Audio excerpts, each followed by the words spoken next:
I say it depends on individuals. But maybe there are some mother-in-laws who would think their daughter-in-law should serve them, do everything. Well, it's not the best, but I am not that kind of a person. But what I'm saying is the mindset needs to be corrected from the beginning. Okay. The daughter-in-law should not be scared of her mother-in-law, as if there is somebody who is coming to struggle with her or fight with her. Mm-hmm. The mother-in-law herself should take this one as her own daughter too, her son's wife, and see that each person is important to the young man. The mother is important to him. The wife is important to him. Hello and welcome to Blossom, space where we share with you how you can flourish in your personal life and in relationships. Today we're continuing our series on mother-in-law, daughter-in-law relationships. And as I mentioned in the last video, Patience will be sharing with us today her experiences of being a mother-in-law and her experiences of having been a daughter-in-law. I caught up with Patience on a phone call, and here you can listen in on our conversation.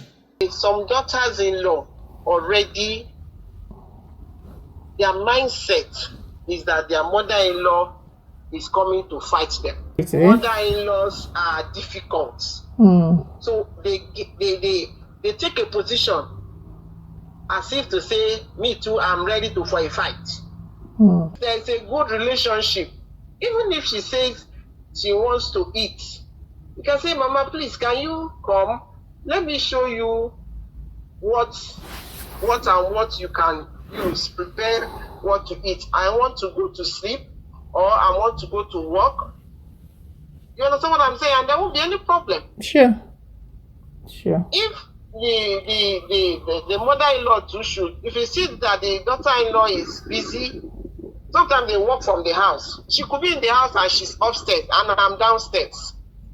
I do everything I have to do with the mindset that she's not around. Yes, even though she's in the house. Her work to come down. Yes. If she has a 20 minutes break, she can come down and say that she wants to carry her baby, she wants to play with the baby. She just has a 20 minutes break. And she carries her baby. It's not even a time for her to go and cook. That is the day that even whatever I eat, I prepare her own too, so that she can just come down and carry it and go upstairs. So it is the way we see each other that makes or marks the relationship. That's true. See your daughter-in-law as your daughter. The daughter-in-law should see this one as her mother. Just like you could relate to your mother. When you are not disposed, you say, Mama, please, I cannot do this. So please, can you come and do it? I am busy. I have to do this. I have to do that. And there won't be any quarrel. And the mother-in-law should not also see her as an errand girl. She's not your errand girl. She's your son's wife. And she's your daughter. And so, if she's not disposed to do something, you go ahead and do it for her. Exactly. After all, that's why you are there. The mindset should be corrected. Whatever if the mother-in-law comes to the house, he comes to meet both of you. He comes to assist all of you in the house. And take it that way. Okay, so if I get you right, what you're saying is the woman should see the coming of her mother-in-law, like, this is my mother, and should also see it like she's come to my house to help me. Not that she has come here to help her son, or that she has come to her son's house, but she should see it as, oh, this is my house, and this woman has taken the pain to leave her house all the way to come and help me. Yes, because like I told you, I left my convocation. I could have stayed back to do my convocation ceremony. Yeah. There were a lot of things I left behind to be there. Because I felt the need they have, to me, is more, looking at my scale of preference, it's more important to me than being here to do convocation ceremony. And you are talking about your PhD convocation ceremony, Yes. not just any graduation, but your PhD that you have worked on over the years. I left Nigeria to go to the UK. I left my house. I left my job. I had to make arrangements. I took permission because if I leave all this, did I go there to go and play? I didn't go there to go and, well, maybe some people say we're going to relax. Well, I didn't see it that way. I see my going there as work. People who don't understand will say, how are you enjoying your holiday? I say, this isn't a holiday. This is work. Work that is work. Yes, I went there to serve them. And I didn't mind. Both of them are my children. They can pose as my children, daughter-in-law or son himself. All of them, both of them are my children. That's the way I see it. And I went to see how I can render help to them since both of them are working. Yeah. So the situation of sitting down and expecting her to do everything for me, I mean, it's out of place because she goes to work. And then I'm always in the house. So the mother-in-law should not think she's gone there to go and relax and enjoy. My own mother-in-law, I didn't have problem with her. Are you getting what I'm saying? Yes. I had a good time with my mother-in-law. Well, I took her as my mother and she took me as her daughter. There's a place a mother has in the life of the son, and there's a place the wife has in the heart of her husband. Sure. Are you getting? Yeah. We don't. Though he lost both of us, but we have our different places. There's a love for his mother. There's a love for his wife, but it's not the same. So what I understand is that you take your place, stay in your place as a mother. Stay in your place. I like that. Both of you should not abuse it, so that the young man can also have peace. Yes, thank you. You can say that again. Both of you are quarreling, the young man will not be happy. He will not be happy because he loves his mother and he loves his wife. So you are even going to create more problem for this man, struggling how to either settle quarrel or make the mother happy. And maybe the mother will now say, my son doesn't love me again because of his wife. And the wife will now say, my husband doesn't love me again because of the mother. This thing will arise when mother and daughter are not able to relate properly. True. Because to me, there's actually nothing to fight about. Nothing. This male child is always, most times, are close to their mothers. And for you to beat that was what somebody advised me, and which I did it and it worked. Your husband is very close to his mother. So be close to his mother. And I did that and it worked for me. Me and his mother, in fact, he used to say that we gossip him. And that's which, because he saw that I am always at home with his mother, he is always happy. There are some cases, so 1 or 2 cases when maybe something happened in the house. He came back and maybe asked Mama, have you eaten? Because that's the first thing he would do. Mama, have you eaten? If the mother frowns face and say he has not eaten, my husband is not the talking type, but I will see it in his countenance that he will not be happy. If he manages to talk, I say, what's the problem now? So why has Mama not eaten till now? Okay, I said, don't worry. Something, all of us will soon eat. So I see that love is deep there. And if you think you want, for me and my husband, if you don't love his mother, my husband, I wouldn't have enjoyed him as a husband. So I think I was advised and I did it and I got the secret. Say that secret. Say that secret loud. Yes, I took his mother as my mother. I welcome her anytime she wants to come to the house. She prefers staying in my house more than even her daughter's houses. Somebody asked me, are you hearing me? Yes. Asked me, why is it that Mama is always in my house? Does she not have, is your husband the only child, the only son?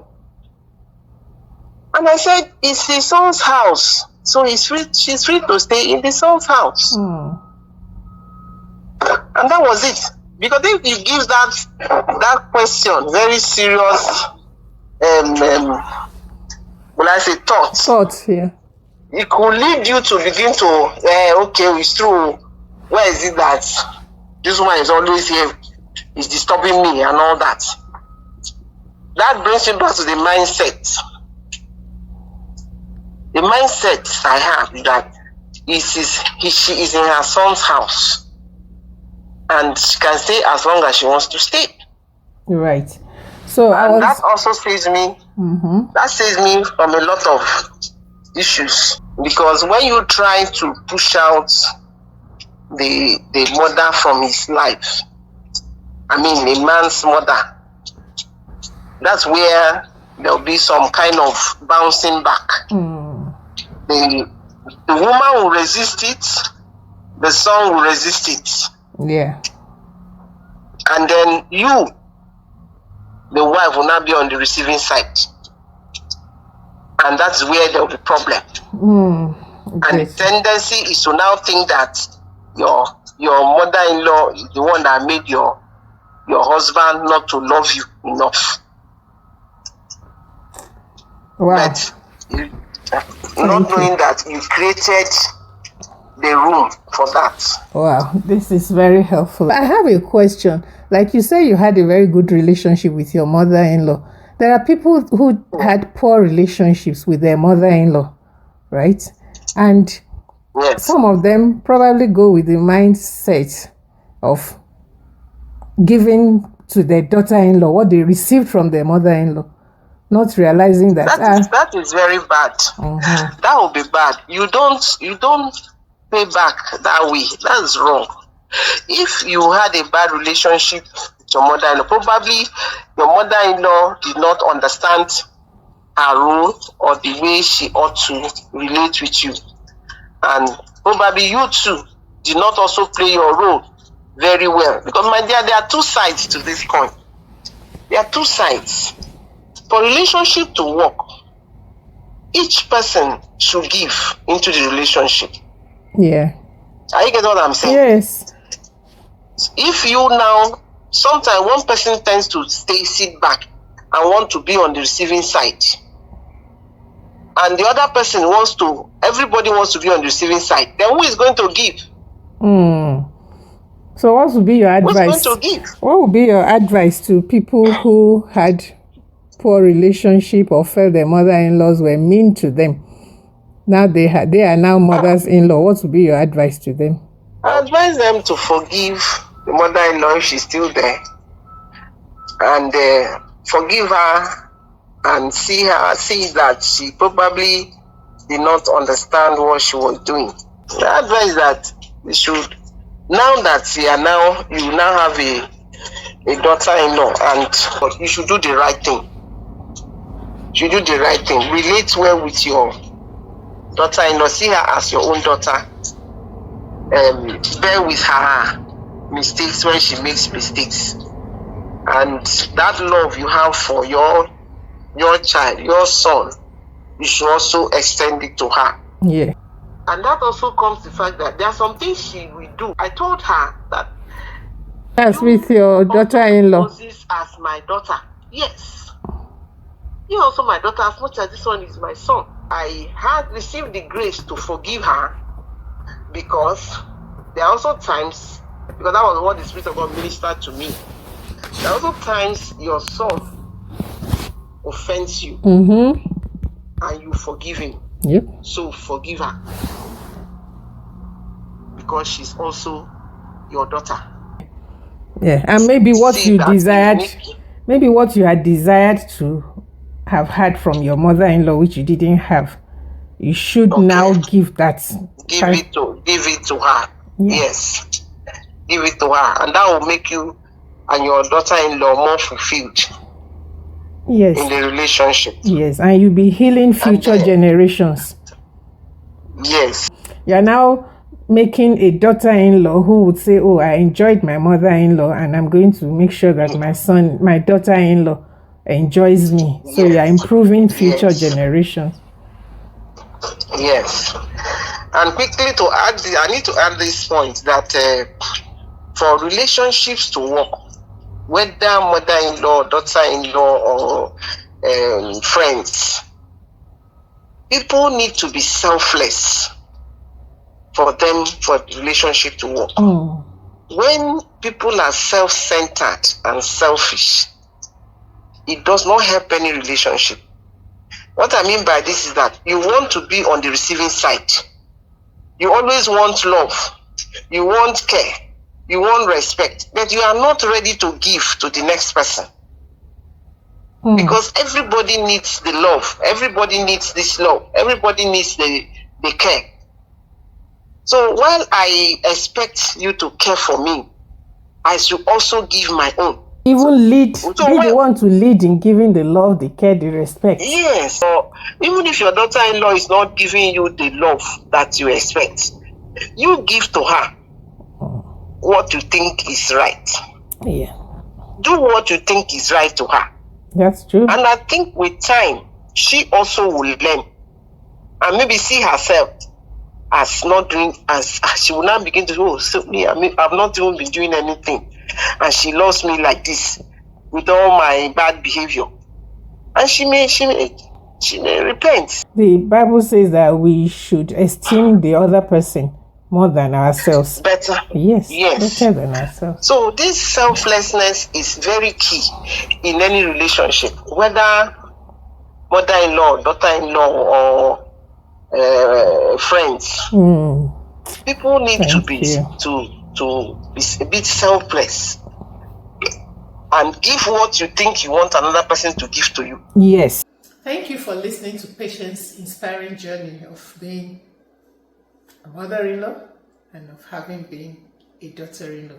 If our story resonated with you or brings some thoughts to your mind, please share with us in the comment section below. We look forward to seeing you again in our next video, where a daughter-in-law is going to share with us about her experience from the daughter-in-law perspective. Until then, keep nurturing your relationships and keep blossoming. Thank you.